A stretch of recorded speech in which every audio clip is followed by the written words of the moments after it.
Hello, and welcome to today's episode of Calling the Real You. I'm your host, Pamella Horton, and I'm calling each and every one of you the real you out.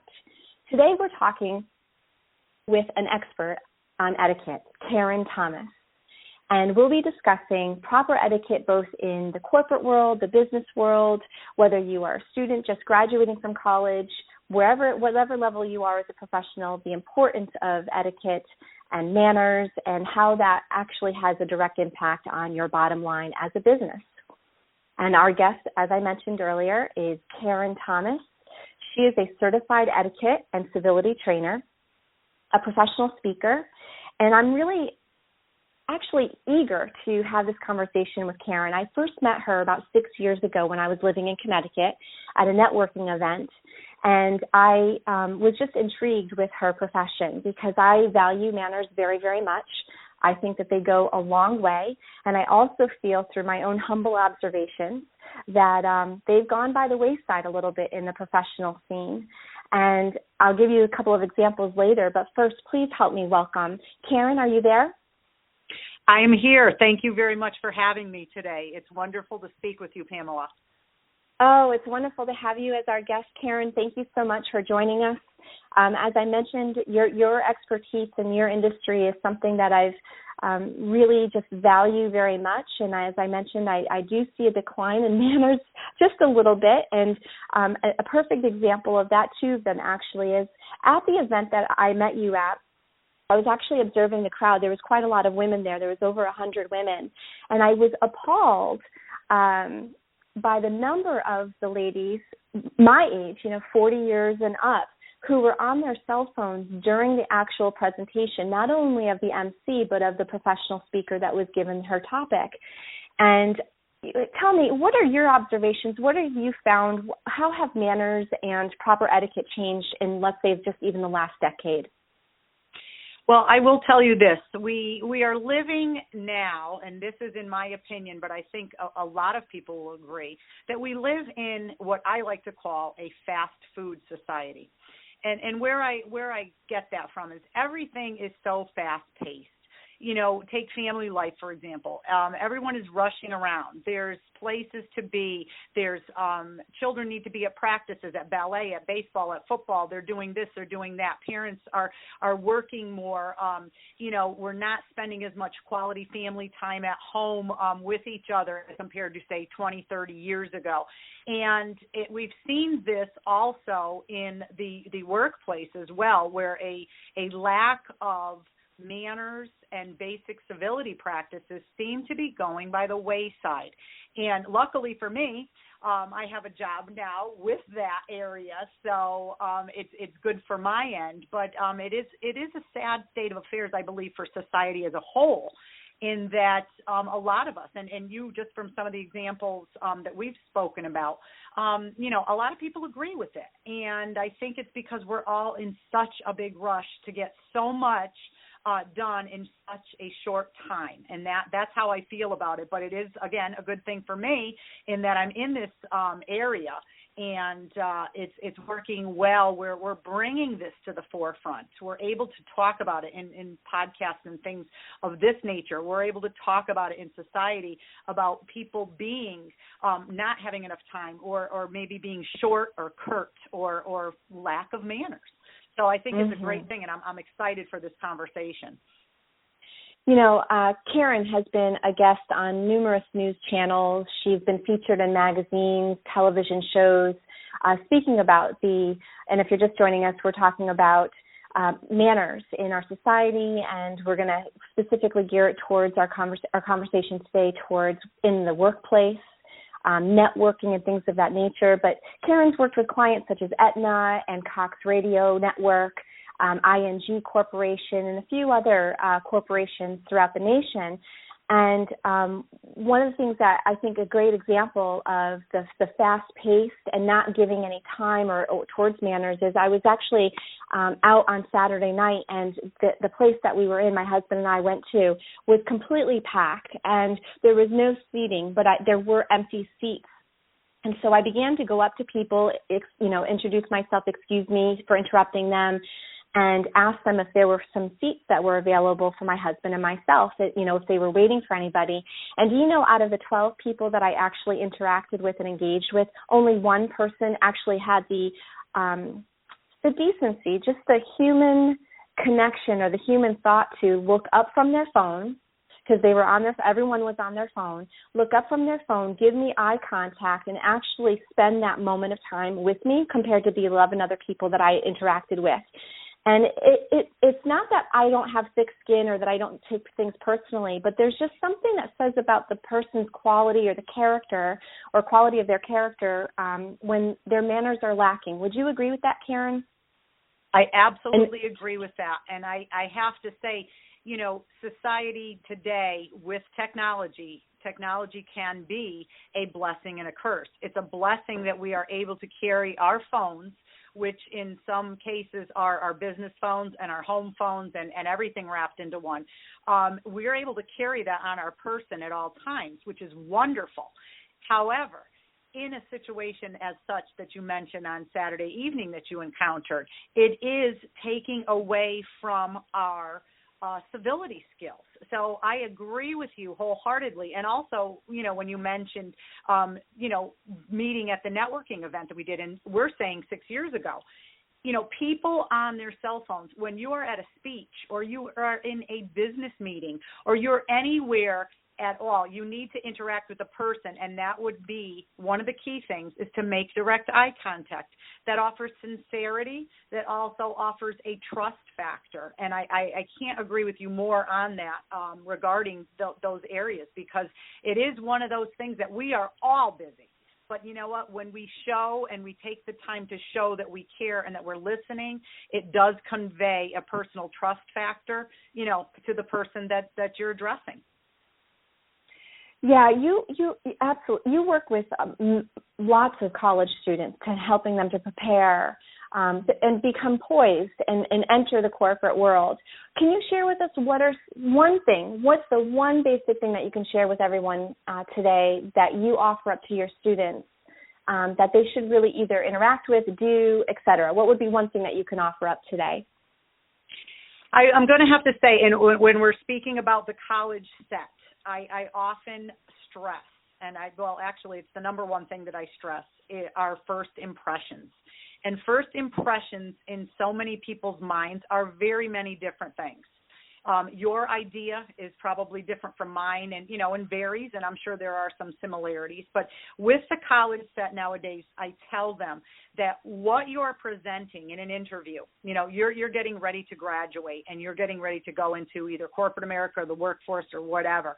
You need to be aware of your first impression, and that includes several things. It is not just your facial expressions, but it is your body language. It's also your attire. It's the way that you give attention to somebody. It's the way you shake their hand.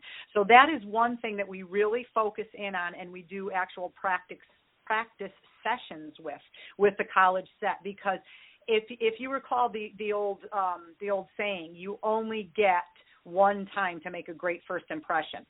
And you can't go back. And in the first 7 seconds of meeting someone, you are making an impression, regardless of maybe, the ensuing connections that you'll have maybe a year from now or down the road. When you first met that person, that is often the one impression that stays in their mind.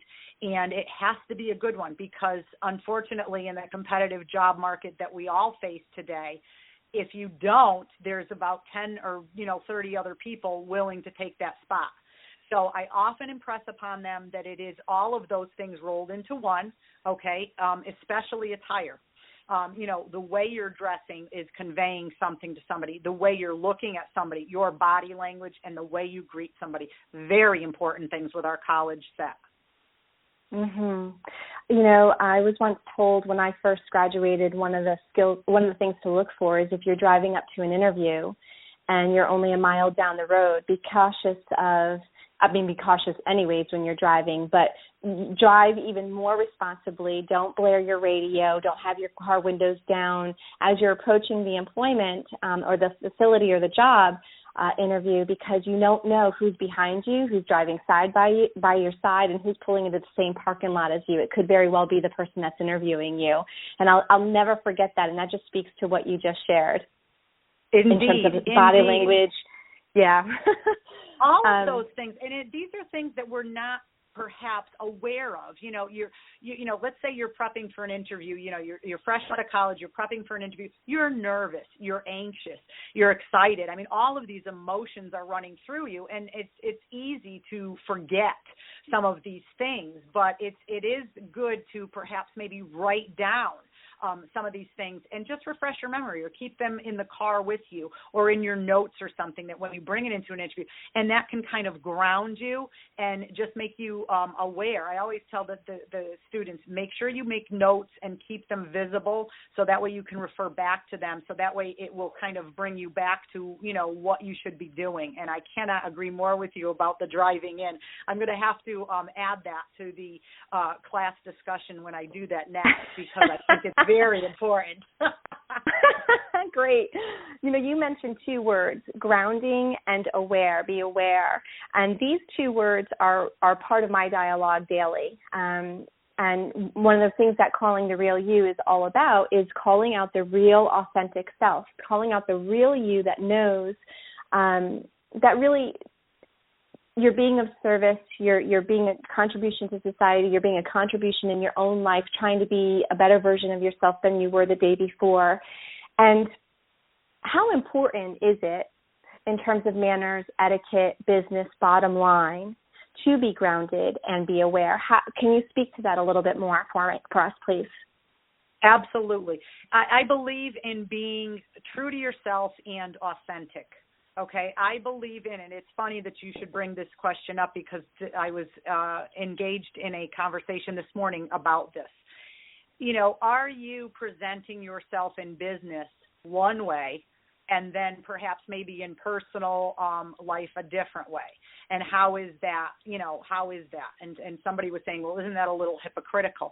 And we engaged in this conversation, and my thoughts were this. I am who I am. I am confident in who I am because I believe in what I do. And this is just in my opinion, and we're speaking about me, myself, and I as an etiquette educator. I believe in what I do, and that's what I exude when I speak to people. That's what I exude and bring to the table when I do a workshop, or I'm working with colleges, or even with children. This is what I am, and you will find me the same way at home. Now, the thing that might differ is at home you might find me perhaps in jeans and a less maybe a T-shirt, on the weekends. But, if I'm out teaching, you will find me in my etiquette, professional clothing. However, my demeanor and my comportment are all the same. Okay, so when you talk to me on the phone, as you do meet me in person or see me in a class, are all the same. And I think that people try too hard sometimes to be something that they're not. They have to find themselves and find what they speak for, what they feel, like a personal branding. What is your personal brand? And take that, understand it, and exude that when you speak to people, when you go to events, whether it be networking or something for work, and just stay true to that. And I think it's so important for people nowadays to do that, to find a personal brand and stay grounded with what they believe. We are growing into being more of a lenient society. When I first moved to Florida, after growing up and living in Connecticut my entire life, 2.5 years ago, we relocated. And here in Florida, it's very relaxed, and business attire may not be the same as if it is up in New England. And that was something that I had to learn. But with the society getting even more lenient, and going back to what you had originally said in the beginning of the call about us being a fast food society, very fast-paced, we don't have time to even incorporate manners, let alone, make a meal, when we're taxing our children all around to the sports and activities that they have. Are there any rules at all? And let me say this before you answer. One of the things that's become extremely clear, and my husband says all of the time, when I receive a text, whether it's from a friend or a business colleague at 8 o'clock at night, let's say, that's actually our time. It's fine that I get a text. We actually turn our phones off after 8 o'clock so that it's our time, my husband's and my time that we share together at night. We come together, etc. But if I were to answer it, there have been times in the past where I was rude enough after we made an agreement and Eric said to me, that's no different than you just stopping me in mid-sentence, meaning him, and you getting up and opening up the door and inviting somebody in without a, preconceived, kind of experience or the actual invitation. You're just inviting that person into our conversation. And right.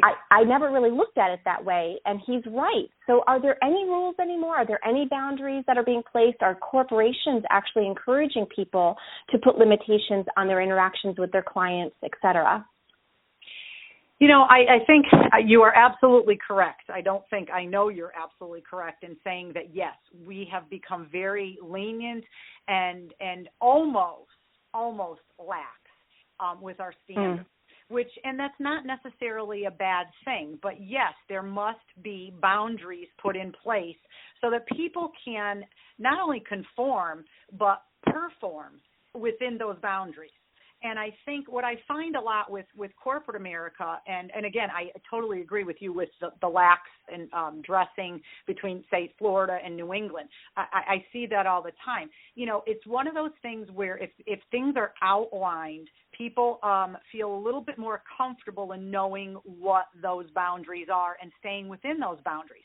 But again, society as a whole is becoming more relaxed.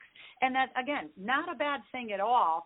But if you know what's expected or where you are in those areas, it works better for people. I think that sometimes the rules are pushed to the extreme, and let's take for the attire for a topic.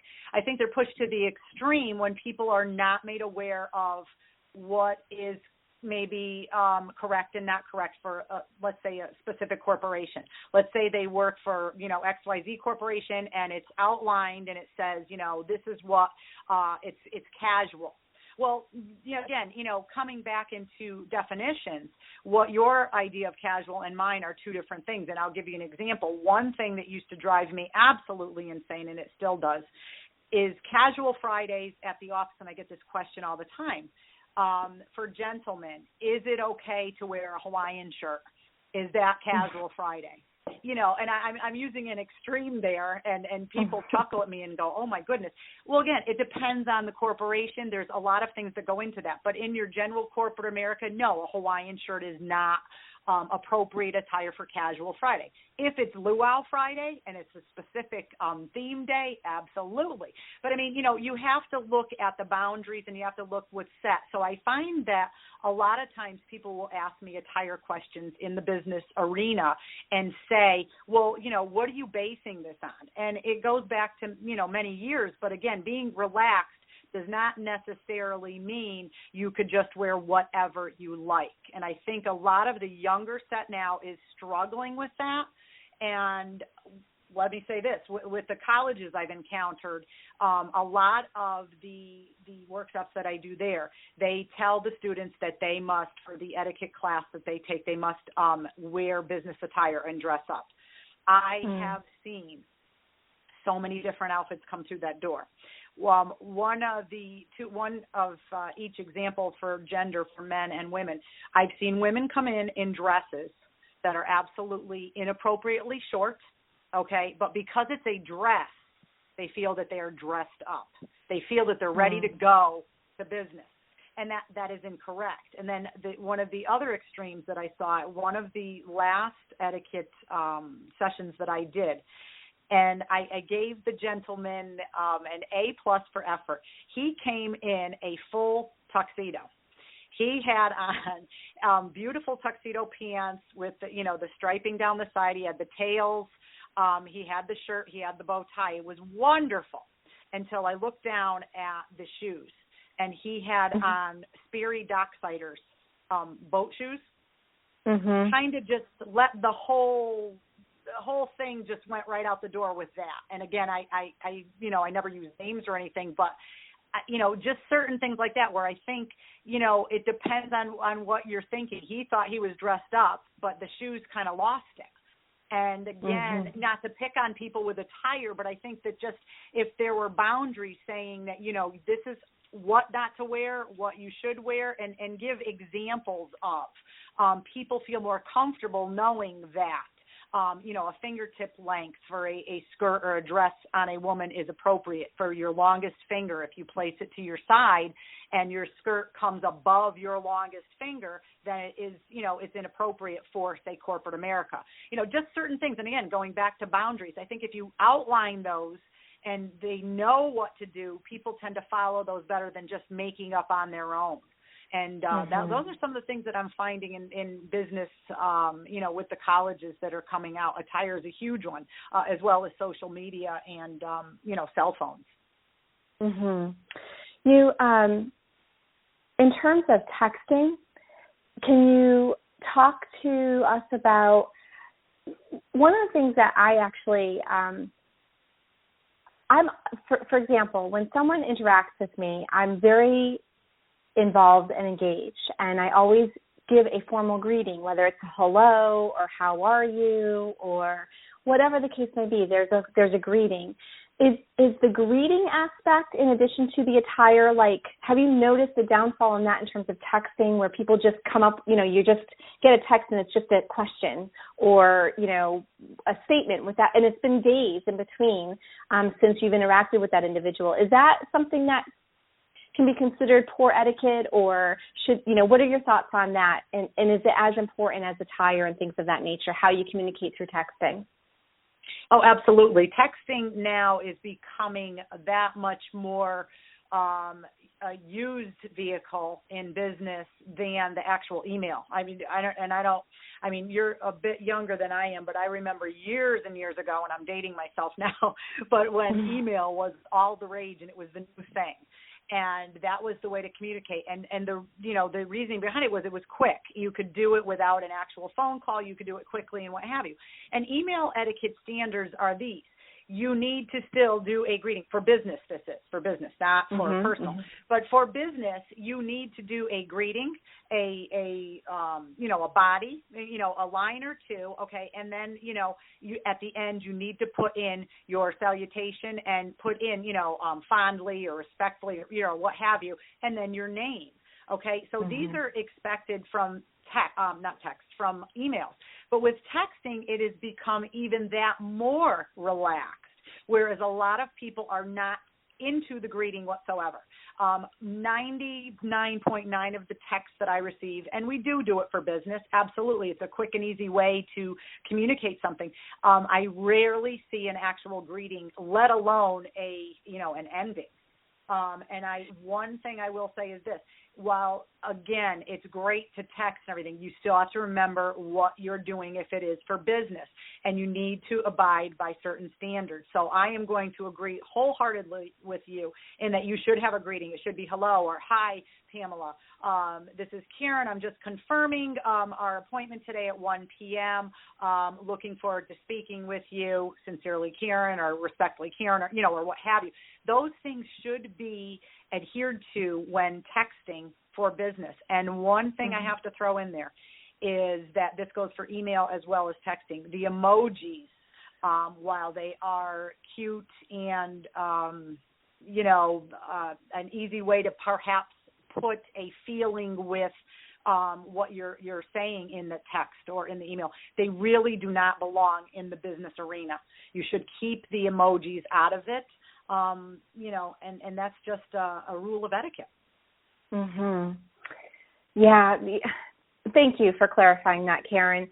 Can you talk a little bit, too, about why are manners and business decorum and just being polished and professional, how does that impact a company's bottom line or sales professionals' bottom line? Can you share what the importance is there? Absolutely. When you are speaking with anyone from a corporation, when I call anyone, and it could be, it doesn't matter what corporation or what company I'm calling, I expect to be addressed properly, okay? And I'm not saying formally. I'm saying properly, like, hello, Karen, or hello, Mrs. Thomas, you know what I mean? Or, you know, if they know my name, and spoken to in a professional manner. When I am not addressed or spoken to correctly, it automatically puts, and this goes back to first impressions, a bit of a negative mark in my mind about that company. I certainly, you know, don't rate the whole experience on that. But again, first impressions. So when I walk into that company and I see somebody who is poised, polished, professional, who's willing to listen to what I'm saying, who greets me, someone who looks me in the eye, shakes my hand with a firm handshake, that goes a long way. And with that, I take away from that, wow, this company really wants my business, or, you know, I feel good about this company. And a lot of times I don't feel people really put that action into play. They think, well, I'm just here, I'm, you know, doing my job or whatever. Maybe they're having a bad day. There's a lot of things that go into it, but it can affect the bottom line. And what we try to stress with companies is that from the lowest all the way to the highest, okay, of your president right down to perhaps maybe an intern or a receptionist, secretary, what have you, those people are your employees that are, you know, putting out what you are. They are your first impression. The way they're speaking on the phone, whether you meet them in person or you don't. If somebody picks up the phone and they're like, hi, XYZ Corporation, or compared to calling and hearing, good morning, XYZ Corporation, this is Karen speaking, how may I help you? There's two differences right there. And unfortunately, a lot of people don't want to give forth a second chance. They've already formed that in their opinion of the company. So a lot of times I find that corporations are seeking to bring these workshops and these type of things to the forefront of their companies. They're offering professional development to their employees on basic things such as soft skills, you know, first impressions and all of that, just to give them an idea of how that, first of all, that they're helping them professionally, their employees, but their employees are what is out in the market, and that's how they're being seen. So it puts a different light on the clients that they attract and the people that will stay with them. So it's very, very important. And regardless of what area you're in, it is very important. The customer service experience is number one. Mm-hmm. Thank you. Karen, if someone from a college or a company would like to work with you, what departments usually are the ones that hire you? I assume it would be training and development, human resources, and how about for colleges and other? For colleges, it's usually the business departments and the career services departments. I work with several of them in Connecticut and Massachusetts. And basically, they are looking for these types of things, like working on soft skills and you know, and poise, polish, professionalism, things of that nature. And it's a lot of fun. I have to tell you, there's not a day that I get up that I love my career, I love what I'm doing, and I don't consider it a job. I consider it a pleasure to do what I do. That's great. I feel like it's definitely an important role. And one last question for you, and then I would love for you to share how people can find you. Do you receive any resistance from the millennials at all? I do. And again, going back to the attire, and it just happens to be that over the last 6 to 8 months, I've been finding the resistance in the attire area with that. Again, students coming up to me in some of the classes that I teach and saying, well, all right, rate this outfit, so to speak. In other words, is this appropriate for an interview or, you know, a job interview? And again, when they're asking my opinion, I tell them this is certainly only my personal opinion. However, you know, ask others. I always ask them to share with others, you know, asking the same thing to gather, rather than just my opinion, others' opinions of what they're wearing. But this, I find that they resist and they say, well, it's a dress. You know what I'm saying? Well, I have right, exactly. They're saying, you know, and it's difficult to get through, but I think they find, I tell them to just do some research online on professional dress and things of that nature. And I've heard back from several of them, believe it or not, they'll email me back and say, you know, thank you. I didn't believe it at first, but then I did some research, or, you know, I spoke to so-and-so and they shared the same views as you, and, you know, and they get it and they're happily able to conform and you know, and do what it takes to go out there and get that job. So I think that's the one most difficult that I find where I encounter that with colleges. Thank you for that. Karen, how is it that people can find you if they were interested in learning more about your work or possibly wanting to hire you? Oh, absolutely. My website is www.ctetiquette.com.